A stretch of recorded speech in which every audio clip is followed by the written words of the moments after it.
Indo-British Advanced Pain Clinic, Noppimayam Surgery Duram. For appointments 9155515563.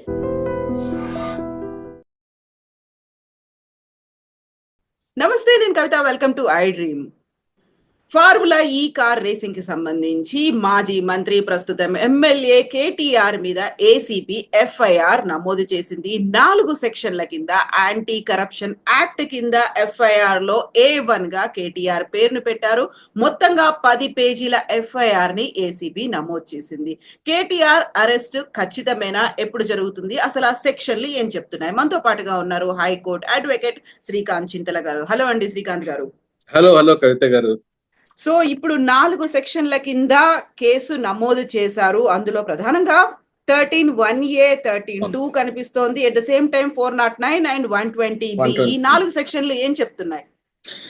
Section 13 వచ్చేసి section 13(1A) కింద పెట్టారు కదా, prevention of corruption act. So అందులో ఏంటి అంటే, ఎనీ పబ్లిక్ సర్వెంట్ తన ఎనీ గెయిన్ కోసం, లేకుంటే అతని అథారిటీ అండర్ లో ఎటువంటి ఆర్డర్స్ చేసి ఉండి కరప్షన్ కి పాల్పడినాడు అని చెప్పేసి ఉంటే, ఆరోపణలు ఉంటే సెక్షన్ 13(1A) మామూలుగా పెడతారండి. లాంగ్వేజ్ వచ్చేసి అంటే అతని కోసం, అతని స్వలాభం కోసం కానీ, లేదా ఇంకొకరికి లాభం చేయడానికి కానీ, లేదా ఒక వ్యక్తికి లేకుంటే గవర్నమెంట్ కి నష్టం కలిగించే ఏ పనైనా చేసి ఉంటే అది 13(1A) కింద, ప్రివెన్షన్ ఆఫ్ కరప్షన్ యాక్ట్ కింద ప్రాసిక్యూట్ చేస్తారండి. 13(2) ఏంటి అంటే పనిష్మెంట్ డిఫైన్ చేస్తుంది బేసిక్ గా. సో అందులో అప్ టు 10 years వరకు పనిష్మెంట్ ఉంటుంది. సో అండ్ 409 అండ్ ఇది వచ్చేసి క్రిమినల్ బ్రీచ్ ఆఫ్ ట్రస్ట్ అంటాము. 409 IPC. సో క్రిమినల్ ఓల్డ్ కాబట్టి, ఆ టైంలో జరిగిన ఆఫెన్స్ కాబట్టి, though it is reported now 409 IPC, కొత్త అంటే BNS కాకుండా 409 IPC and 120B is criminal conspiracy. And 120B కూడా క్రిమినల్ కాన్స్పిరసీ కింద. yes, it is criminal conspiracy. So ఇది అంటే దీనికి సంబంధించి కంప్లైంట్ చూస్తే, అంటే ఎఫ్ఐఆర్ కాపీ చూస్తే, అందులో ఈ నోట్ పుటప్ చేసిన డేట్స్ అవన్నీ కూడా రీసెంట్ డేట్స్ లాగే కనిపిస్తున్నాయి. Original proceedings date, original complaint received is also 18/10/2024 October లో. So very recent complaint. That to మనకు I think subject to correction. Next season ఇక్కడ జరగవలసిన, హైదరాబాద్ లో జరగాల్సిన సీజన్ క్యాన్సిల్ అయింది అనుకుంటాను కదా. అవును, సెకండ్ సీజన్ జరగాల్సి ఉండే, సెకండ్ ఇయర్ కన్సిక్యూటివ్ గా గవర్నమెంట్ చేంజ్ అయిన తర్వాత క్యాన్సిల్ చేశారు. క్యాన్సిల్ చేశారు. అవకతవకలు జరిగాయి అని. యాక్చువల్ గా ఇలాంటి కేసుల్లో ఏం జరుగుతుందండి? 55 కోట్లని ఆయన డైరెక్ట్ గా ట్రాన్స్ఫర్ చేశారు వితౌట్ క్యాబినెట్ అప్రూవల్ కావచ్చు. HMDA డైరెక్ట్ గా అందులో ఇన్వాల్వ్ అయ్యిందని A2 గా IAS ఆఫీసర్ అరవింద్ కుమార్ పేరు పెట్టారు. HMDA చీఫ్ ఇంజనీర్ పేరు A3 గా యాడ్ చేశారు ఇందులో. అవును. అంటే జనరల్ గా ఇట్లాంటి గవర్నమెంట్ లో ఏం చేస్తున్నారంటే, ఎవరైతే గవర్నమెంట్స్ లో మినిస్టర్స్ ఉంటారు, ఎనీ పర్సన్ ఇన్ అథారిటీ ఏం చేస్తుంటారంటే, ముందుగా ఫైనాన్షియల్ ఎమర్జెన్సీస్, ఎక్స్టెంజెన్సీస్ ఉంటే ముందుగా ట్రాన్స్ఫర్ చేయండి అని ఓరల్ ఆర్డర్స్ ఇస్తూ ఉంటారు, which is of course strictly legally speaking is impermissible. అలా చేయకూడదు. కానీ జనరల్ గా సాధారణంగా చేస్తూ ఉంటారు, చేసి తర్వాత రాటిఫై చేసుకుంటూ ఉంటారు అట్లాంటి decisions. So later point in టైంలో ఇది సో అండ్ సో ఇర్రెగ్యులారిటీలో మనం చేసాం అంటే, ప్రొసీజర్ ఆ టైంకి ఫాలో అవ్వలేకపోయాం కాబట్టి అని చెప్పి జస్టిఫై చేసుకుంటూ ఆ డెసిషన్స్ ని రాటిఫై చేసుకుంటూ ఉంటారు. అన్ని దీంట్లో రాటిఫై చేసుకోవడం అనేది కుదరదు, but this is general practice. Okay, ఇప్పుడు కేటీఆర్ అయితే ఒక మాట చెప్తున్నారు, నేను యాంటిసిపేటరీ బెయిల్ కోసం అయితే అప్లై చెయ్యను అనే మాట. సో స్క్వాష్ పిటిషన్ ఇట్లాంటివి ఏమైనా ఉంటాయా? అందులో ఏం జరుగుతుంది? ఏసీబీ ఇమ్మీడియట్ గా చేసే పనులు ఏముంటాయి? ఏసీబీ జనరల్ అంటే ఇప్పుడు ఈ పర్టికులర్ కేసెస్ లో 409 అండ్ 120 ఉన్నాయి కాబట్టి, మోర్ దెన్ 7 years పనిష్మెంట్ ఉంది కాబట్టి, ఐ థింక్ అరెస్టులు చేస్తారని అనుకుంటున్నాను.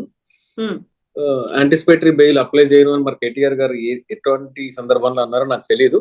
Maybe he wants to take it in a political way, but arrest అయ్యే ఆస్కారం అయితే ఖచ్చితంగా ఉంది కవిత గారు. సో ఎప్పుడు చేస్తారు? యూజువల్ గా ఈ మధ్య కాలంలో చూస్తున్నవన్నీ వీకెండ్ కేసెస్ అవుతున్నాయి. ఈవెన్ హైడ్రా కావచ్చు, ఈ వెరీ రీసెంట్ గా అల్లు అర్జున్ కేసు కావచ్చు, ఎఫ్ఐఆర్ నమోదైంది కూడా థర్స్డే, ఫ్రైడే అవ్వచ్చు అనేటువంటి ఈ వార్తలు అయితే వినిపిస్తున్నాయి కదా. అవును అవును అంటే ఇలాంటివి ఎట్లా ఉంటది అంటే అండి, ఒక ప్రిన్సిపల్ ఆఫ్ లా ఒకటి ఉందండి కవిత ఉమ్, గారు. అదేంటి అంటే ప్రజాస్వామ్యంలో ఒక వ్యవస్థ, అంటే ప్రజాస్వామ్యంలో ఒక పని కానీ, లేదంటే ప్రభుత్వ తీరు కానీ ఫెయిర్ గా ఉండాలి, ట్రాన్స్పరెంట్ గా ఉండాలి. ఉమ్, కానీ అంతటితో సరిపోదు. చాలా మంది అనుకుంటారు ఫెయిర్ అండ్ ట్రాన్స్పరెంట్ గా ఉండాలని అనుకుంటారు, కానీ అంతటితో సరిపోదు. అది ప్రజాస్వామ్య విలువలు అక్కడతో ఆగిపోవు, ఫెయిర్ అండ్ ఉమ్, ట్రాన్స్పరెంట్ గా ఉండడంతో ఆగిపోవు. ఫెయిర్ అండ్ ట్రాన్స్పరెంట్ గా మేము ఉన్నాము అనే కాన్ఫిడెన్స్ ని కామన్ మ్యాన్ లో కూడా కలిగించాలి. యా ఆ కలిగించినప్పుడు మాత్రమే ఆ వారు ప్రభుత్వం వారు చేసిన చర్య గాని, చట్టం గాని, ఏదైనా గాని ఇది ఫెయిర్ అండ్ ట్రాన్స్పరెంట్ గా ఉంది అనే నమ్మకం నాలో కలిగించినప్పుడు మాత్రమే అది ప్రజాస్వామ్యం యొక్క విలువలతో కన్ఫర్మేషన్ లో ఉంటుంది. సో ఇప్పుడు ఏంటంటే మీరు అన్నది వీకెండ్ అరెస్టులు చేయడం, వీకెండ్ లో ఎఫ్ఐఆర్లు కట్టడము, వెంటనే అరెస్టులు చేసి వీకెండ్ లో బెయిల్ రాకుండా చేసేస్తాము, డిటైన్ చేస్తాము అని అనుకోవడం అనేది ఇది అంటే ప్రాపర్ సిగ్నల్స్ ఇవ్వదు అనడానికి ఛాన్స్ అయితే ఉంది ఖచ్చితంగా. ఉమ్, ఉమ్, ఎందుకంటే 20 అక్టోబర్ నెలలో ఫస్ట్ కంప్లైంట్ వచ్చింది. 208 పేజెస్ అంట, మరి అది ఏందో నా ముందు లేదు. 208 పేజెస్, ఉమ్, 208 పేజెస్ రిపోర్ట్ బేస్ చేసుకొని ఆఫ్టర్ 2 months ఒక ఎఫ్ఐఆర్ జరిగింది. ఎఫ్ఐఆర్ చేయడానికన్నా ముందు పబ్లిక్ సర్వెంట్స్ ఉన్న వాళ్ళు శాంక్షన్ తీసుకోవాలి, గవర్నమెంట్ నుంచి శాంక్షన్ తీసుకోవాలి. పైగా ప్రివెన్షన్ ఆఫ్ కరప్షన్ యాక్ట్ లో కూడా మీకు శాంక్షన్ తీసుకోవడం అనేది మ్యాండేటరీ. పర్టికులర్లీ మళ్ళా వీళ్ళు పబ్లిక్ సర్వెంట్స్ లో ఉన్నారు కాబట్టి, పబ్లిక్ రిప్రజెంటేటివ్స్ గా కూడా ఉన్నారు కాబట్టి, సిఆర్పిసి లో ప్రావిజన్స్ ఉన్నాయి. They have to seek permission. Permission లో ఏమన్నా లేట్ అయిందేమో తెలియదు మరి ప్రాసిక్యూట్ చేయడానికి. కానీ జనరల్ గా ఏంటి అంటే ఇట్లాంటివన్నీ కూడా కవిత గారు, కరప్షన్ ఎక్కడ జరిగినా కానీ ఆపి తీరాలి. కరప్షన్ ఎవరు చేసినా కానీ, ప్రభుత్వంలో ఉన్న వాళ్ళు చేసినా, ఎవరు చేసినా కానీ కరప్షన్ లో దానిలో ఎటువంటి రిలాక్సేషన్ లేదు. జైలుకి వెళ్లాల్సిందే, కామన్ మ్యాన్ లాగా అన్ని ఫేస్ చేయాల్సిందే. కానీ ఏ టైంలో చేస్తున్నాము, ఎలా చేస్తున్నాము అనే విధానాన్ని, ప్రభుత్వాలు తీసుకునే విధానాన్ని కూడా మనము గమనించాలి. అది అది ప్రభుత్వంలో ఉండే పెద్దలు కూడా ఆలోచించాలి. లేకపోతే ఏమవుతుందంటే స్పెక్యులేషన్స్ ఎక్కువ దారి తీస్తుంది. ఎందుకంటే బహుశా ఒక వ్యక్తి కరప్షన్ చేశాడని అనుకున్నాం, అది మాజీ ముఖ్యమంత్రి గారు కావచ్చు, మాజీ ప్రధానమంత్రి గారు కావచ్చు, ప్రస్తుతం ఉన్న ప్రధానమంత్రి, ముఖ్యమంత్రి కూడా కావచ్చు. కానీ వాళ్ళు తప్పు చేశారు అనేది ఒకటైతే, ఇది పొలిటికల్ గా కక్ష తీసుకుంటున్నారా, పొలిటికల్ కేసుల్లాగా కనిపిస్తున్నాయా, పొలిటికల్ వెంజన్స్ లాగా ఉందా అనే ఆస్కారాన్ని పొలిటికల్ పార్టీస్ కానీ, గవర్నమెంట్స్ కానీ కల్పించకూడదు. అట్లాంటి చర్యలు తీసుకుంటే, ఇప్పుడు ఫర్ ఎగ్జాంపుల్ మీకు చెప్తాను, control and audit general body, CAG అంటారు కదా, కాగ్ రిపోర్ట్, ఏజీ రిపోర్ట్ అది. అయితే వీళ్ళు దేశంలో ఉండే ఆర్థిక వ్యవస్థకి వాటిని బ్యాలెన్స్ చేయడానికి, అంటే ట్రాన్స్పరెన్సీ మెయింటైన్ చేయడానికి ఇది ఒక one of the back bone అవుతుంది అని చెప్పేసి అప్పట్లోనే కాన్స్టిట్యూంట్ అసెంబ్లీ టైంలోనే రాజ్యాంగ నిర్మాతలు దాని గురించి అభిప్రాయపడ్డారు. కానీ రీసెంట్ వరకు కూడా అది ఒక డెడ్ బాడీ లాగా ఉండేది, ఒక ఆర్గాన్, ఒక డెమోక్రటిక్ సిస్టమ్ లో ఒక డెడ్ ఆర్గాన్ లాగా ఉండేది. కానీ ఎప్పుడైతే ప్రొయాక్టివ్ గా పనిచేయడం స్టార్ట్ చేసి చాలా స్కామ్లు కూడా బయటకు రావడం చూసాం.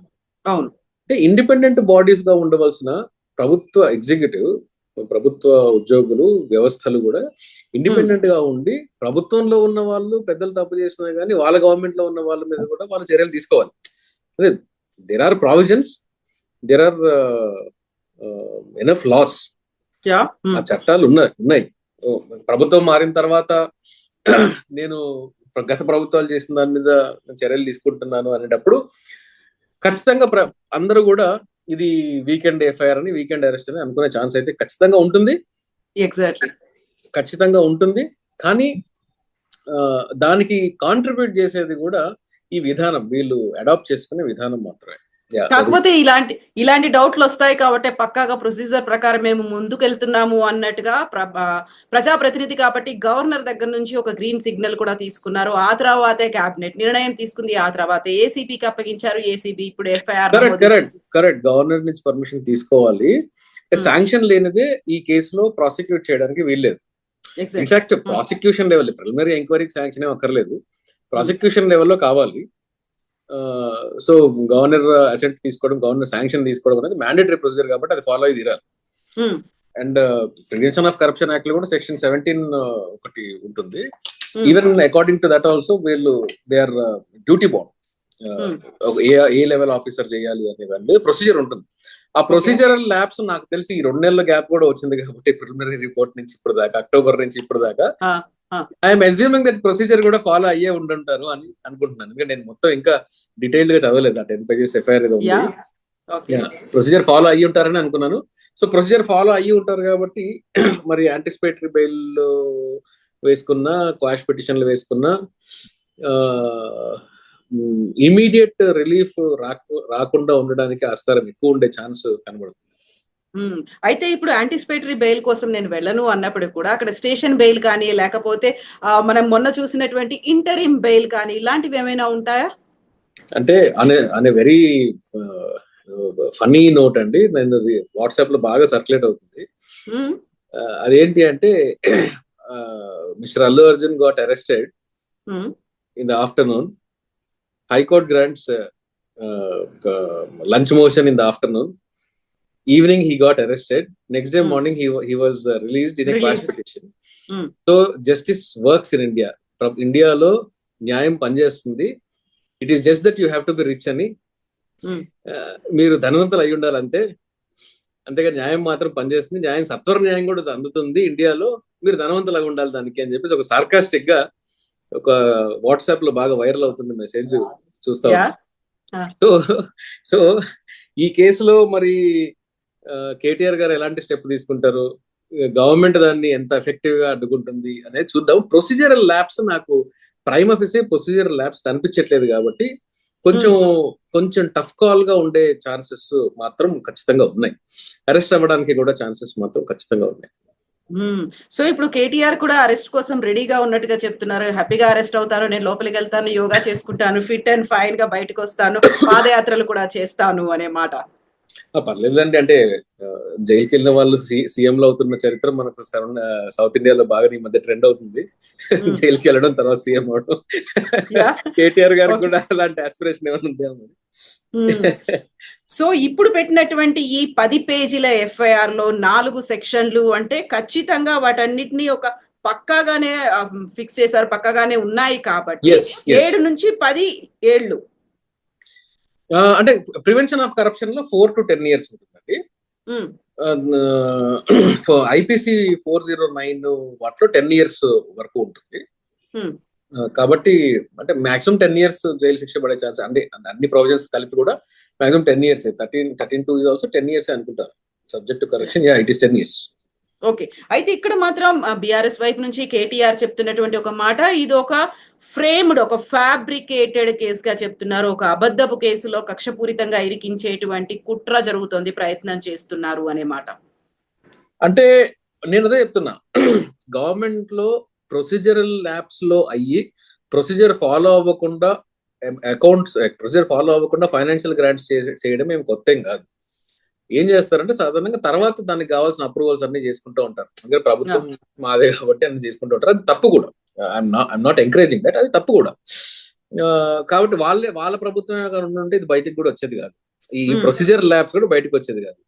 So crime as such prove అవ్వడానికి ఆస్కారాలు తక్కువ ఉన్నప్పటికీ ప్రొసీజరల్ ల్యాబ్స్ అనేది డాక్యుమెంటెడ్ రికార్డ్ కాబట్టి ప్రొసీజరల్ ల్యాబ్స్ మాత్రం మనకు ప్రైమ్ ఆఫీసే కనిపిస్తున్నట్టే ఉంది. ఎఫ్ఐఆర్ చూస్తే నిజాలు ఏంటి అనేది మరి ప్రాసిక్యూషన్ లో ప్రాసిక్యూషన్ వాళ్ళు కోర్టులో దాన్ని రుజువు చేయాల్సి ఉంటుంది. యాజ్ ఆఫ్ నౌ అయితే హెచ్ఎండిఏ అగ్రిమెంట్ లో లేకుండా అది ఒక స్టాట్యుటరీ బాడీ, ట్రైపార్టీ అగ్రిమెంట్ ఒకటి జరిగింది. ఆ ట్రైపార్టీ అగ్రిమెంట్ హెచ్ఎండిఏ పార్టీ కాదు, పార్టీ కాకుండా కూడా హెచ్ఎండిఏ నుంచి 50 కోట్లు 55 కోట్లు ఇచ్చారు అనేది ఒక అలిగేషన్. సో వాళ్ళ పార్టీ కాకుండా ఎలా ఇచ్చారు? దేర్ ఇస్ నో గవర్నమెంట్ నుంచి ఫైనాన్స్ డిపార్ట్మెంట్ లో శాంక్షన్ లేదు, అప్రూవల్ లేదు. మీరు ఎలా ఇచ్చారు, ఎక్కడి నుంచి ఇచ్చారు అనేది ఒక క్వశ్చన్. ఎవరు చెప్తే ఇచ్చారు? కన్సర్న్ మినిస్టర్ చెప్తే ఇచ్చాము అనేది వాళ్ళు చెప్తున్న వర్షన్. దానికి సంబంధించి ప్రాపర్ ప్రొసీజర్ లేదనేది పోలీస్ వారు అంటే ఏసీబీ వారు చెప్పిన ఎఫ్ఐఆర్ మొత్తం సారాంశం అది. ప్రొసీజర్ ల్యాబ్స్ గవర్నమెంట్ ఉండుంటే, నేను మళ్ళీ చెప్తున్నాను, గవర్నమెంట్ ఉండుంటే వాళ్ళ గవర్నమెంట్ బీఆర్ఎస్ గవర్నమెంట్ కంటిన్యూ అయ్యి ఉంటే దీని తర్వాత రాటిఫై చేసుకుని ఉంటే వాళ్ళు బహుశా. అంతే జరుగుండేది, మాక్సిమం అంతే జరుగుండేది. ఇప్పుడు గవర్నమెంట్ మారింది కాబట్టి వాళ్ళు రాటిఫై చేసుకోలేదు. అంటే గవర్నమెంట్ రాటిఫై చేసుకోకపోయినా కానీ వాళ్ళ గవర్నమెంటే ఉండి ఇది బయటకు కూడా వచ్చిండేది కాదు బహుశా. సో ఏం జరుగుతుంది అనేది మనకి కొన్ని గంటల్లో తేలబోతుంది, అంతే కదా?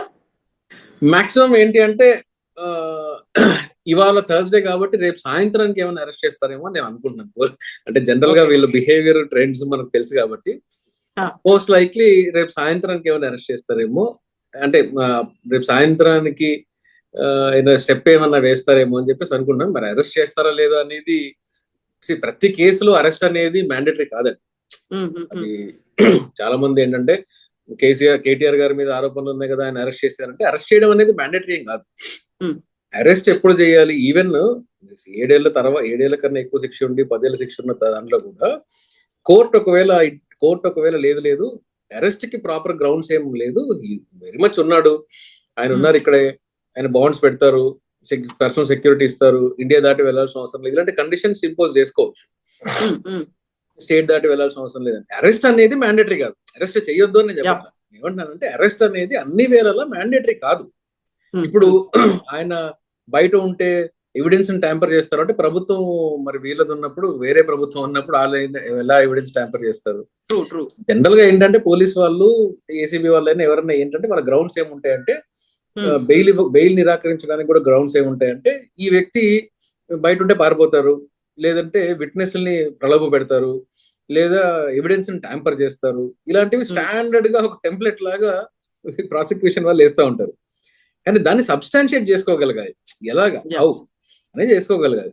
అది కోర్టు ఒకవేళ పరిగణించకపోతే అరెస్ట్ రిమాండ్ అనేటివి జరగకుండా ఉండడానికి కూడా ఆస్కారం ఉంటుంది. కాబట్టి ఇన్వెస్టిగేషన్ ని కోఆపరేట్ చేస్తూ అరెస్ట్ ఏం లేకుండా ఇన్వెస్టిగేట్ చేస్తారా అనేది మనము పోలీసు ఏసీబీ వాళ్ళు ఎలా స్టెప్స్ తీసుకుంటారు అనే దాని మీద మనం వేసి చూడాలి తప్ప స్ట్రిక్ట్లీ లీగల్లీ స్పీకింగ్ అన్ని కేసుల్లో అరెస్ట్ అవసరం లేదు. అన్ని కేసుల్లో కొన్ని కేసుల్లో అరెస్ట్ అవసరం ఉంటుంది, అవసరం ఉన్న దగ్గర చేయాలి. జడ్జి గారి ముందుకు అరెస్ట్ చేసి తీసుకెళ్ళినప్పుడు మరి రిమాండ్ చేస్తారా లేదని జడ్జి గారి డిస్కషన్ ఉంటుంది. లేకపోతే 14 రోజుల రిమాండ్ అనేది ఉంటుంది. అదే చెప్తున్నానండి. ఇది ఎక్కడో అంటే టాపిక్ వచ్చింది కూడా చెప్తున్నాను కవిత గారు. అరెస్ట్ చేయాలి అనేది మనకు మ్యాండేటరీగా ఉండకూడదు. జైల్ అనేది ఎక్సెప్షన్, బెయిల్ అనేది రూల్. అంటే అరెస్ట్ అయిన తర్వాత బెయిల్ రూల్ అని కాదు, అరెస్ట్ కన్నా ముందు కూడా అరెస్ట్ చేయవలసిన అవసరం ఉందా లేదా అని జుడిషియస్ అప్లికేషన్ ఆఫ్ మైండ్ ఉండాలి. సో అక్కడ దాకా న్యాయం అందరికీ అలాగే పనిచేయాలి అని చెప్పేసి నేను కోరుకుంటాను. ఎందుకంటే ఒకరికి ఒక న్యాయం ఇంకో న్యాయం కాదు కాబట్టి I will expect for equal treatment before law. Yes Srikanth గారు, థ్యాంక్ యూ సో మచ్ అండి. విల్ టాక్ మోర్ ఫర్దర్ గా జరిగేటువంటి డెవలప్మెంట్స్. yes definitely. ఎఫ్ఐఆర్ కూడా చాలా 10 పేజ్ ఎఫ్ఐఆర్ కూడా చాలా. అవును, ఎగ్జాక్ట్లీ. ఈ 200 ఆడ్ పేజెస్ రిపోర్ట్ ఏంటో కూడా మరి యాక్సెస్ దొరికితే అది తెచ్చుకొని చూడాలి. It is thank you so much Srikanth. Thank you అండి. Thank you. Thank you.